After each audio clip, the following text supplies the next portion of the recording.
In the summer of 64 AD, as flames devoured the eternal city of Rome, witnesses claimed they saw a figure silhouetted against the inferno, Emperor Nero, allegedly singing while his empire burned. But who was this man who transformed the heart of civilization into a theater of horror? The answer lies in a tale so dark, so twisted with murder, matricide, and madness, that it challenges our understanding of power's corruption. This is not merely the story of a tyrant, but a chilling examination of how absolute power can transform a human being into something monstrous. Nero's reign began with promise, but descended into a nightmare that would echo through history as one of the most depraved examples of imperial excess. His name became synonymous with cruelty, his legacy written in blood and ash. The man who would become Rome's most infamous emperor was born into a world where family bonds meant nothing when weighed against political ambition. In the imperial court, mothers poisoned sons, wives murdered husbands, and children orchestrated the deaths of their parents. Nero would master all these dark arts, surpassing even his murderous predecessors in his capacity for evil. Lucius Domitius Ahenobarbus, later known as Nero, entered the world on December 15th and 37 AD during the reign of his great-uncle, the mad Emperor Caligula. Born into the Julio-Claudian dynasty, he was destined for greatness, but the seeds of his future depravity were planted in the toxic soil of imperial politics. His father, Gnaeus Domitius Ahenobarbus, died when Nero was just 3 years old, leaving the child in the care of his ambitious mother, Agrippina the Younger. Agrippina was no ordinary Roman matron.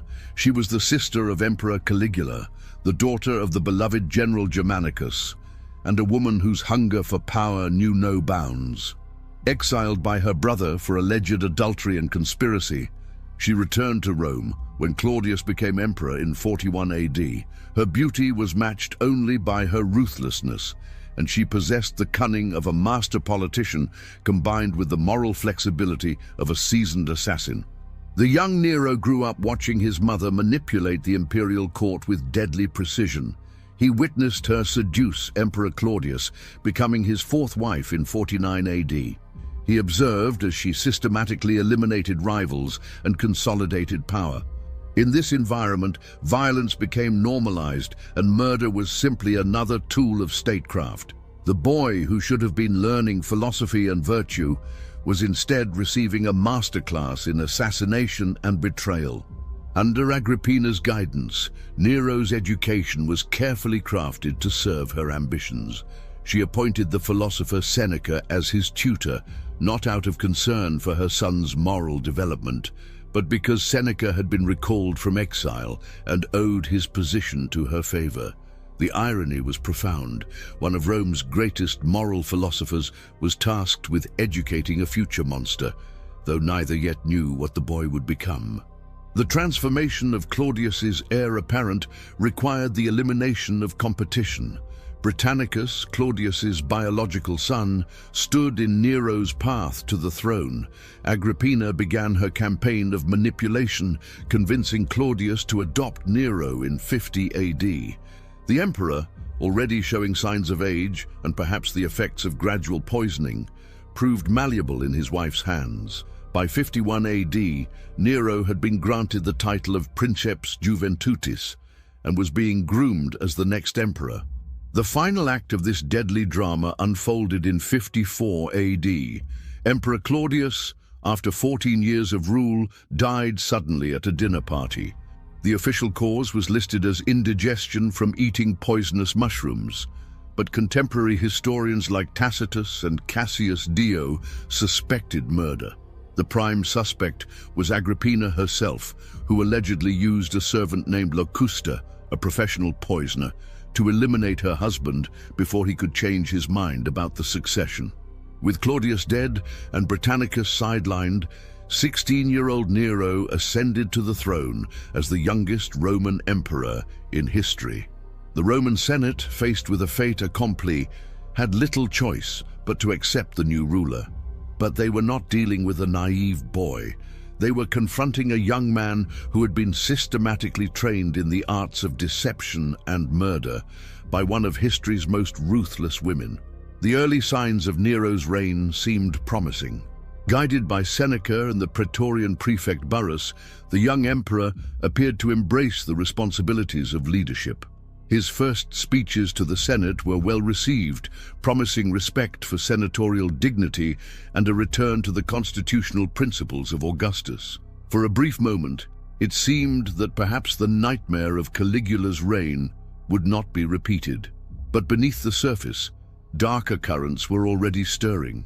Nero's relationship with his mother, initially cooperative, began to sour as he chafed under her control. Agrippina had not eliminated Claudius and orchestrated her son's rise to power merely to become a background figure. She expected to rule through him, to be the power behind the throne. This expectation would prove to be her fatal miscalculation, for she had created a monster she could no longer control. The honeymoon period of Nero's reign lasted barely a year before the first drops of blood stained the imperial purple. The target was Britannicus, Claudius's biological son, and the only remaining threat to Nero's legitimacy. Though only 14 years old, Britannicus represented everything Nero feared: a rival with a stronger claim to the throne and the potential to rally opposition to his rule. The boy's very existence was a constant reminder that Nero was an adoptive heir, not a blood descendant of the divine Julius Caesar. The murder of Britannicus in 55 AD marked Nero's transition from puppet emperor to active participant in the deadly games of imperial politics. The assassination was carefully planned and executed with a sophistication that belied the perpetrator's youth. At a dinner party in the palace, Britannicus was served a cup of wine that had been pre-tasted for poison, as was customary for members of the imperial family. When the boy complained that the wine was too hot, cold water was added to cool it. Water that had been laced with a deadly toxin prepared by Locusta, the same poisoner who had allegedly killed Claudius. The poison acted swiftly and dramatically. Britannicus collapsed at the dining table, his body convulsing as the toxin attacked his nervous system. The other guests watched in horror as the young prince died before their eyes, foaming at the mouth and gasping for breath. Nero, displaying a callousness that would become his trademark, calmly ordered the dinner to continue, dismissing his stepbrother's death as merely an epileptic seizure. But everyone present knew they had witnessed murder, and they understood that a new and terrible chapter in Roman history had begun. The killing of Britannicus served multiple purposes beyond mere elimination of a rival.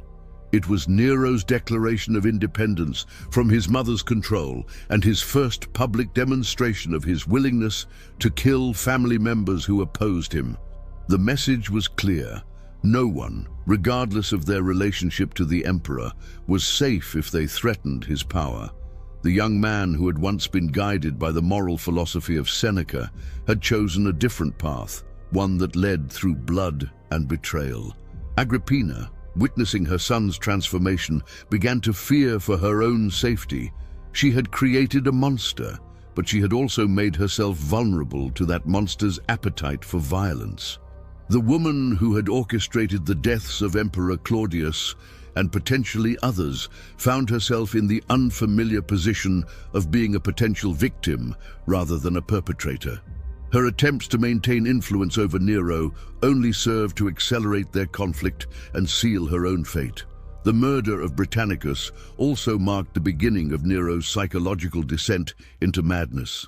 The ease with which he had ordered the death of his stepbrother, the lack of remorse he displayed afterward, and the pleasure he seemed to derive from the exercise of ultimate power over life and death, all pointed to a fundamental corruption of his character. The boy who had been born into privilege and raised in luxury had discovered that the greatest luxury of all was the ability to kill without consequence. Roman society, accustomed to violence and political murders, nonetheless recoiled from the brazen assassination of a child at the imperial dining table. The senators, who had hoped for a return to constitutional government under the young emperor's rule, began to understand that they were dealing with something far worse than they had imagined. The precedent had been set. Nero would kill family members, children, anyone who stood in his way or displeased him. The poison that killed Britannicus was more than just a chemical compound. It was a metaphor for the corruption that was already eating away at Nero's soul. Each act of violence would make the next one easier. Each murder would lower the threshold for the next killing. The emperor, who had begun his reign with promises of clemency and constitutional respect, had revealed his true nature, and that nature was fundamentally predatory. In the aftermath of Britannicus's death, the imperial court became a place of whispered conversations and fearful glances. No one knew who might be next, and everyone understood that proximity to power now carried a potentially fatal risk. The young emperor had tasted blood, and like a predator that has made its first kill, he had discovered an appetite that would only grow stronger with feeding. The death of Britannicus was not just a political assassination. It was the birth of a serial killer who happened to wear the purple of imperial Rome. The boy who had died at that dinner table was not the only victim. He was merely the first in a long line of deaths that would follow as Nero's reign of terror began in earnest. Agrippina the Younger had spent her entire life navigating the treacherous waters of imperial politics, but she had never faced an opponent quite like her own son. As Nero's independence grew and his willingness to use violence became apparent, the woman who had orchestrated his rise to power found herself increasingly isolated and vulnerable. The death of Britannicus had been a clear message. Even family members were not safe from the emperor's wrath, and Agrippina understood that her position as the emperor's mother might not be enough to protect her. The relationship between mother and son had always been complex, built on mutual ambition rather than genuine affection. Agrippina had seen Nero as her path to ultimate power, while Nero had relied on his mother's political skills and ruthless efficiency to secure his throne. But as the young emperor matured, he began to resent his mother's attempts to control him and her expectations of sharing power. The woman who had been his greatest ally was becoming his most dangerous enemy. Their conflict came to a head over Nero's personal relationships and lifestyle choices. Agrippina disapproved of her son's affair with a freedwoman named Acte, viewing the relationship as beneath imperial dignity and potentially threatening to the dynasty's prestige. She also objected to Nero's growing interest in public performances, chariot racing, and other activities that she considered undignified for an emperor. These disagreements might have remained private family matters, but in the imperial court, personal conflicts had political implications. The final rupture between mother and son occurred when Agrippina began to openly criticize Nero's rule and threatened to support alternative claimants to the throne. In a moment of desperate fury, she reportedly told her son that she could just as easily elevate another member of the imperial family to power, possibly even Britannicus if he was still alive. This threat, whether real or merely rhetorical, sealed her fate. Nero could not tolerate the existence of someone who had the knowledge, connections, and motivation to orchestrate his downfall. The emperor's decision to murder his mother represented a new level of depravity, even by the standards of imperial Rome. Matricide was considered one of the most heinous crimes in Roman culture, a violation of the most fundamental bonds of family and society.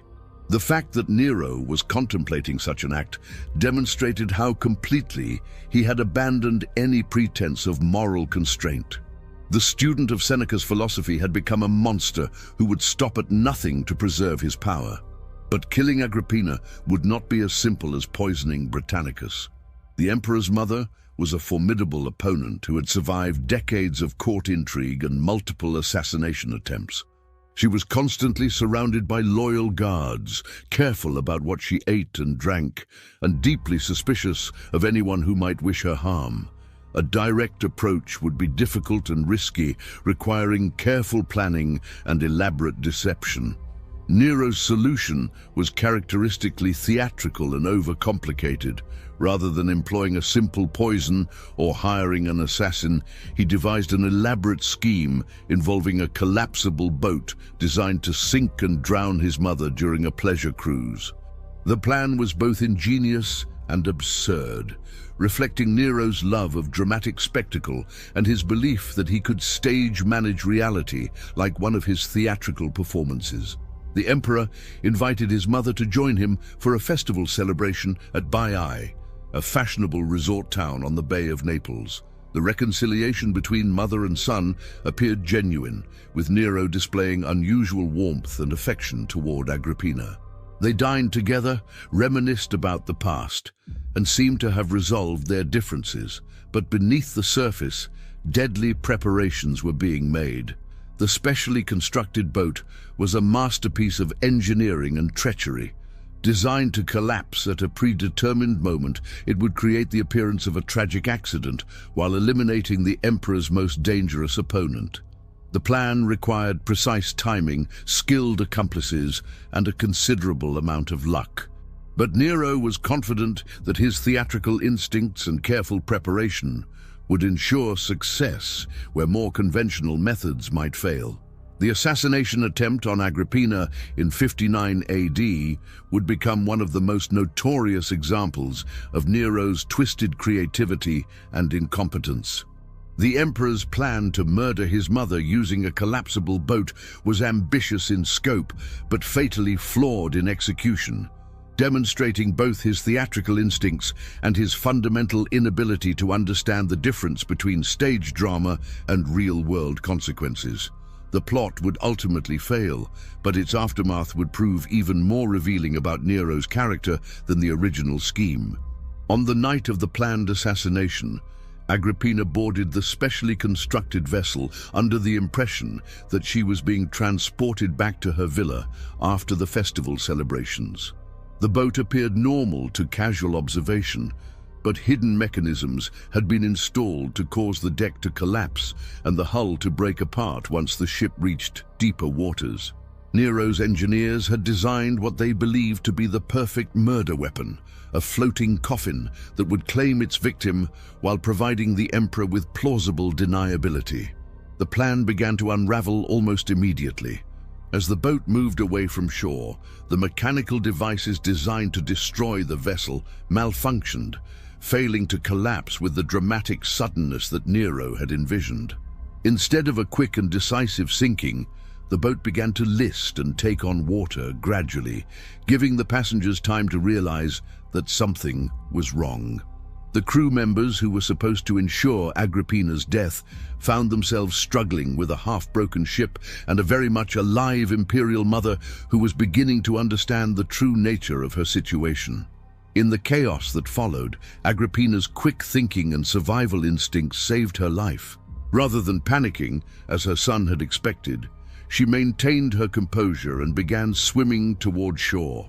The woman who had survived decades of imperial court intrigue proved equally capable of surviving a maritime assassination attempt. Her companion, Asaronia, was less fortunate. She was killed by the conspirators who believed her to be Agrippina in the darkness and confusion of the sinking vessel. The news of his mother's survival reached Nero like a thunderbolt.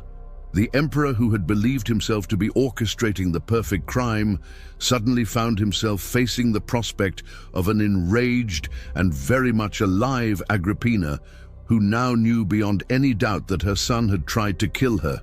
The failed assassination had not eliminated his problem. It had made it infinitely worse by transforming his mother from a political opponent into a deadly enemy with nothing left to lose. Nero's reaction to the news revealed the depth of his panic and the primitive nature of his problem-solving instincts. Unable to accept the failure of his elaborate scheme, he immediately began planning a more direct approach. If theatrical murder had failed, he would resort to simple butchery. The emperor, who had tried to stage-manage his mother's death like a scene from a play, now abandoned all pretense of subtlety and opted for straightforward assassination. The final act of this deadly drama unfolded at Agrippina's villa, where she had taken refuge after her miraculous escape from the collapsing boat. Nero dispatched a team of Praetorian guards, led by a freedman named Anicetus, with orders to complete the task that the floating death trap had failed to accomplish.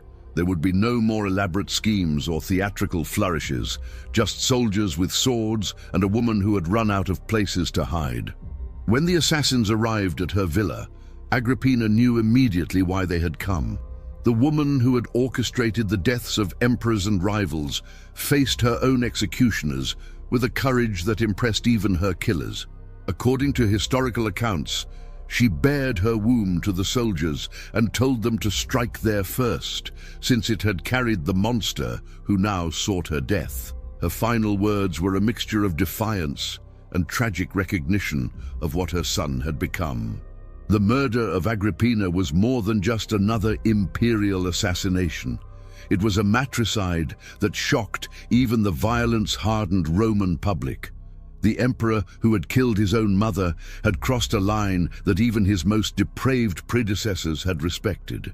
The act was so fundamentally unnatural that it seemed to place Nero outside the boundaries of human civilization, transforming him from a tyrant into something approaching a beast. The aftermath of Agrippina's death revealed the full extent of Nero's psychological corruption. Rather than showing remorse or attempting to justify his actions, the emperor appeared to experience a sense of liberation and triumph. He had eliminated the last person who could effectively challenge his authority, and he had done so in a manner that demonstrated his absolute power over life and death. The student of philosophy had become a matricidal monster, and he seemed to revel in his transformation.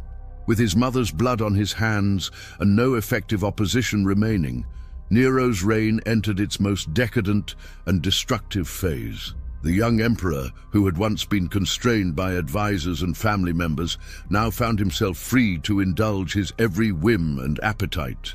The result was a spectacular display of imperial excess that would have been comical if it were not so destructive to the Roman Empire and its people. Nero's transformation into a theatrical tyrant represented the complete corruption of absolute power and the total abandonment of imperial responsibility. The emperor's obsession with public performance became the defining characteristic of his later reign. Nero genuinely believed himself to be a talented artist, singer, and charioteer, and he demanded that his subjects share this delusion. He began performing publicly in theaters and circuses, forcing the Roman elite to attend his shows and applaud his mediocre performances. Senators and patricians, who had once wielded real power, found themselves reduced to the status of a captive audience, required to praise their emperor's artistic endeavors or face potential execution. These public performances were more than mere vanity projects. They were expressions of Nero's fundamental misunderstanding of imperial authority and Roman values. Traditional Roman culture valued duty, discipline, and dignitas above all else. Emperors were expected to be military leaders, administrators, and guardians of Roman traditions. By contrast, Nero's priorities were entirely self-serving and theatrical. He wanted to be admired, applauded, and celebrated as an artist, rather than respected as a leader.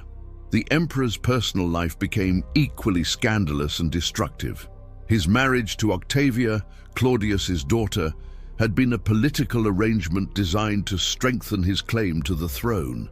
But Nero found his wife boring and began pursuing other relationships with increasing boldness. His affair with Poppaea Sabina, the wife of his friend Otho, became public knowledge and a source of considerable scandal. The emperor, who should have been setting an example of Roman virtue, was instead flaunting his adultery and moral corruption. The relationship with Poppaea would prove to be another catalyst for violence and tragedy. Nero's infatuation with his mistress led him to divorce Octavia and marry Poppaea in 62 AD, but not before orchestrating his first wife's death on trumped-up charges of adultery. The execution of Octavia, who was popular with the Roman people, further damaged Nero's reputation and demonstrated his willingness to kill even innocent family members to satisfy his personal desires. But even marriage to his beloved Poppaea could not satisfy Nero's appetites or moderate his violent tendencies. In 65 AD, during Poppaea's second pregnancy, the emperor allegedly kicked her to death during a fit of rage.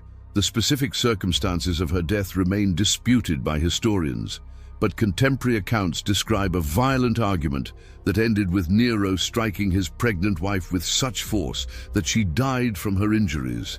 The emperor, who had once claimed to love Poppaea, had murdered her and their unborn child in a moment of uncontrolled fury. The death of Poppaea marked another milestone in Nero's descent into complete moral chaos. The emperor, who had killed his stepbrother, his mother, and his first wife, had now added his second wife and unborn child to his growing list of victims. Each murder seemed to make the next one easier, and each act of violence further eroded whatever remained of his humanity. The pattern was clear. Anyone who came into close contact with Nero risked death, regardless of their relationship to him or their loyalty to his regime. The emperor's behavior became increasingly erratic and unpredictable as his reign progressed. He would order executions on a whim, confiscate property to fund his extravagant lifestyle, and force prominent Romans to participate in his theatrical performances or face severe consequences.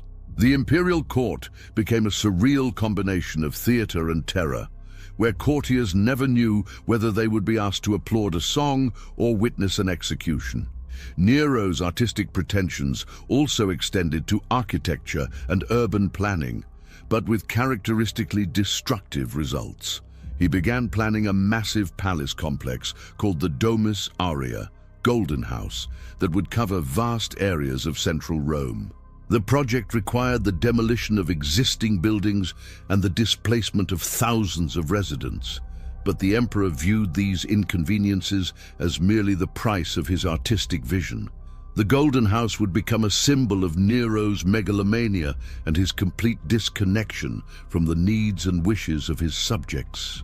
The Roman people, who had initially hoped for stability and prosperity under their young emperor, found themselves living under an increasingly unstable and dangerous regime. Nero's theatrical performances, architectural projects, and personal scandals were expensive diversions that drained the imperial treasury and raised taxes. More importantly, they revealed an emperor who was more interested in his own entertainment than in governing effectively or protecting the empire's interests. On the night of July 18, 64 AD, a fire broke out in the shops lining the Circus Maximus, Rome's great chariot racing stadium. What began as a localized blaze quickly spread through the densely packed neighborhoods of the ancient city, fed by summer winds and the wooden construction of most Roman buildings. For 6 days and 7 nights, the fire raged through Rome, destroying entire districts and leaving hundreds of thousands of people homeless. When the flames finally died down, 10 of Rome's 14 districts had been damaged or completely destroyed, and the Eternal City lay in smoldering ruins. The Great Fire of Rome was one of the most devastating disasters in ancient history, but it would be remembered not just for its destruction, but for the rumors and accusations that surrounded it. Almost immediately, whispers began to spread through the traumatized population that Emperor Nero had started the fire deliberately, either to clear land for his massive palace project or simply for his own twisted entertainment. The image of Nero fiddling while Rome burned became one of history's most enduring legends, though historians note that the fiddle had not yet been invented, and Nero was actually in Antium, 35 miles from Rome, when the fire began. Whether or not Nero started the fire, his response to the disaster revealed both his administrative capabilities and his fundamental callousness toward human suffering. On the positive side, the emperor did organize relief efforts, opening public buildings and his own gardens to house the homeless, and importing grain from neighboring regions to prevent famine. He also implemented new building codes, requiring wider streets and fire-resistant construction materials to prevent future disasters. These measures demonstrated that Nero was capable of effective leadership when circumstances demanded it. However, the emperor's behavior during and after the fire also provided ammunition for his critics and enemies. Stories circulated that he had climbed to a high tower to watch the flames and had sung his own composition about the fall of Troy, while the city burned around him. Whether these accounts were true or merely propaganda, they reflected the Roman people's growing belief that their emperor was fundamentally indifferent to their welfare and capable of treating their suffering as entertainment. The fire's aftermath presented Nero with both an opportunity and a problem. The vast cleared areas in the heart of Rome provided perfect space for his planned Golden House, and the emperor wasted no time in beginning construction of his massive palace complex. The new building would cover over 100 acres and feature elaborate gardens, artificial lakes, and architectural innovations that pushed the boundaries of Roman engineering. But the project also required enormous resources at a time when the city desperately needed funds for reconstruction and relief efforts. To finance his architectural ambitions and the broader rebuilding effort, Nero resorted to increasingly desperate measures. He raised taxes, confiscated property from wealthy Romans, and debased the currency by reducing the silver content of coins. These economic policies further damaged his relationship with the Roman elite and created widespread hardship among the general population. The emperor, who should have been focused on healing his city's wounds, was instead using the disaster as an excuse to pursue his own grandiose projects. The search for scapegoats in the wake of the Great Fire led to one of the most notorious episodes of Nero's reign, the first large-scale persecution of Christians in Roman history.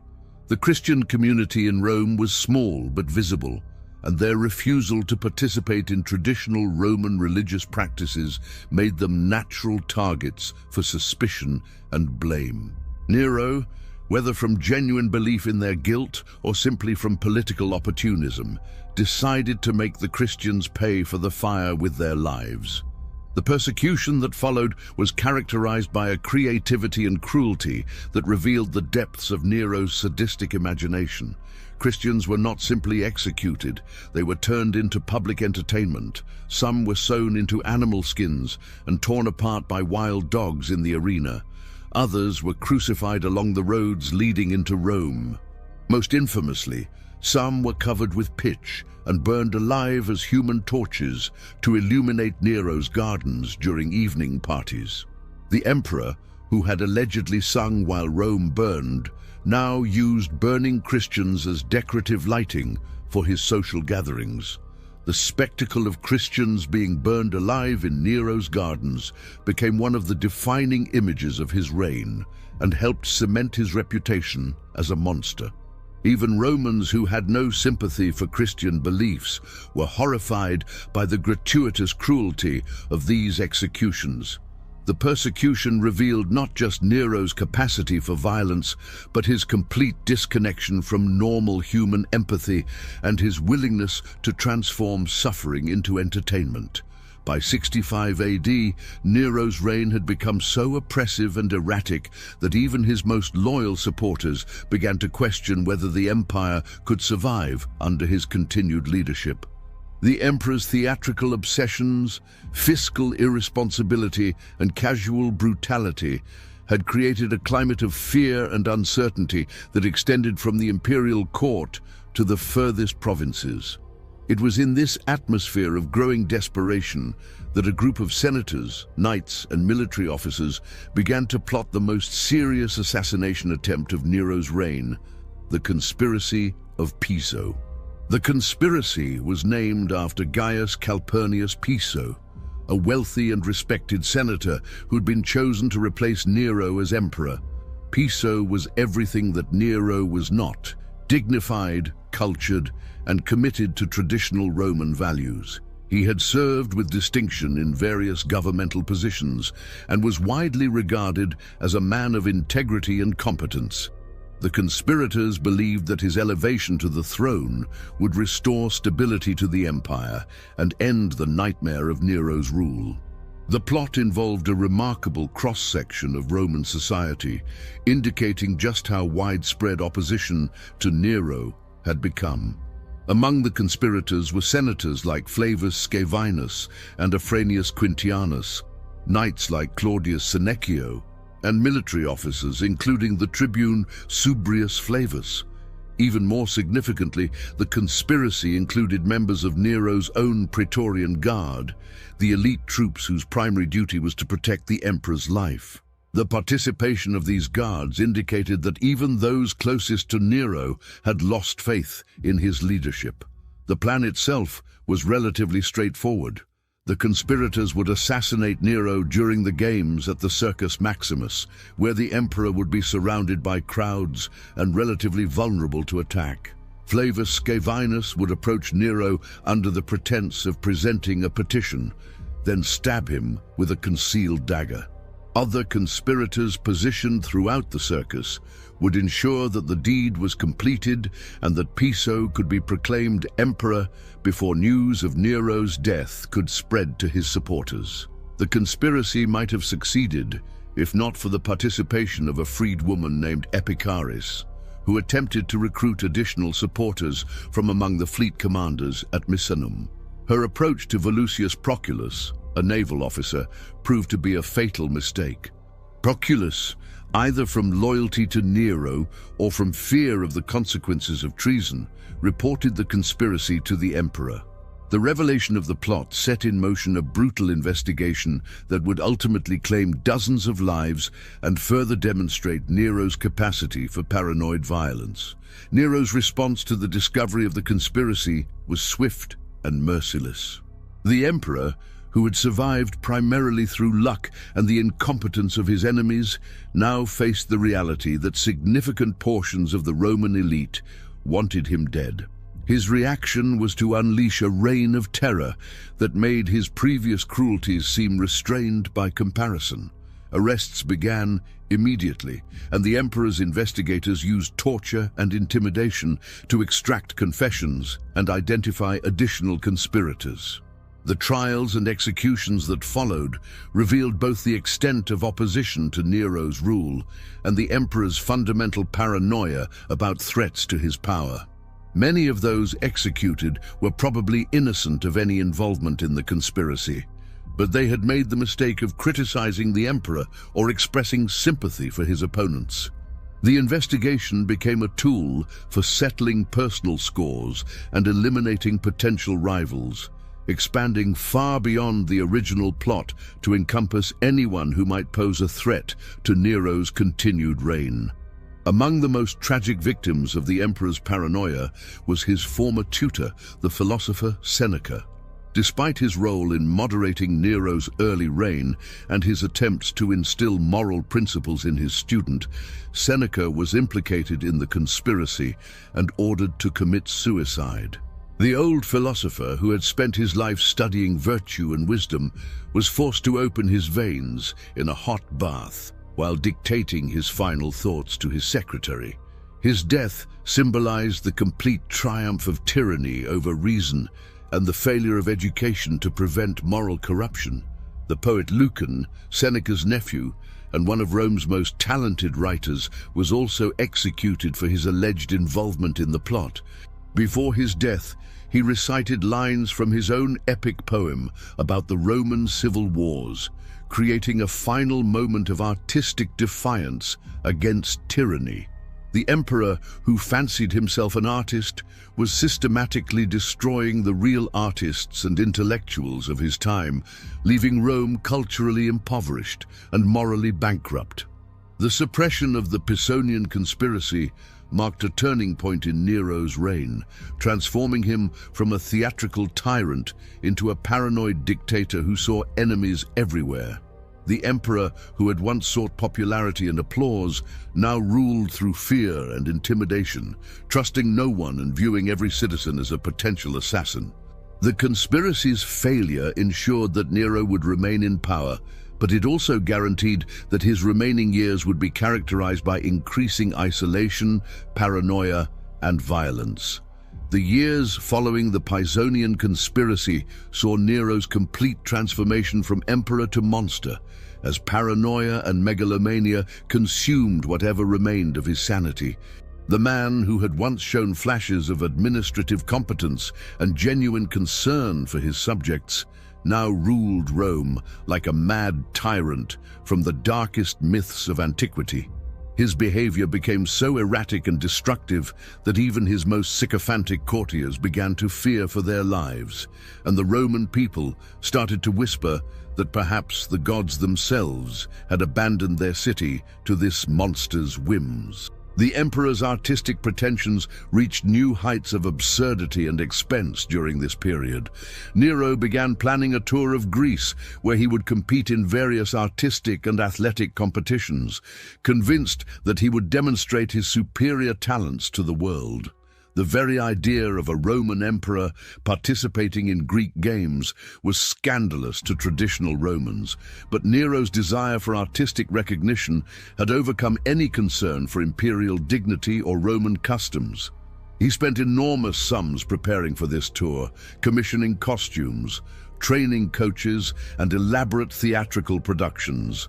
The Greek tour, when it finally occurred in 67 AD, became a grotesque parody of artistic competition. Nero entered numerous contests for singing, acting, and chariot racing, and not surprisingly, he won every single event he entered. The judges, terrified of offending the emperor who held the power of life and death over them, awarded him victory regardless of his actual performance. Nero returned to Rome with over 1,800 crowns and prizes, genuinely believing that he had demonstrated his artistic superiority to the world. While the emperor was indulging his artistic fantasies in Greece, the Roman Empire was facing serious challenges that required competent leadership. Provincial governors were struggling with barbarian incursions, tax collection was becoming increasingly difficult, and the imperial treasury was nearly empty due to Nero's extravagant spending.